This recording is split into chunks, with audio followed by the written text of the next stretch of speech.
Hey guys, welcome back to my channel, my review. Today we are going to talk about Samsung clamshell foldable smartphone, so stay tuned till the last of the video.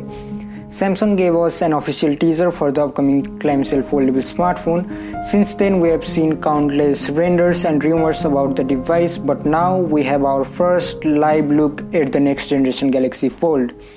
When Beng Hong through a weibo post said, "Tired of Galaxy Fold? Let's take a look at the Samsung's latest clamshell folding screen phone.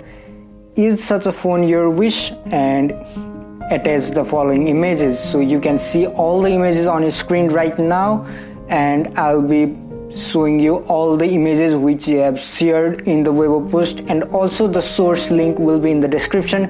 If you want to cross check, then you may go to the description and you will be redirected to the weibo post of Wen Beng Hong. So this is all for today guys. If you enjoyed the video, then don't forget to like, subscribe, comment, share to support the channel, because I will be the first one to inform you about such a latest update about different gadgets. So this is all for today. Hope to see you in the next one. Peace.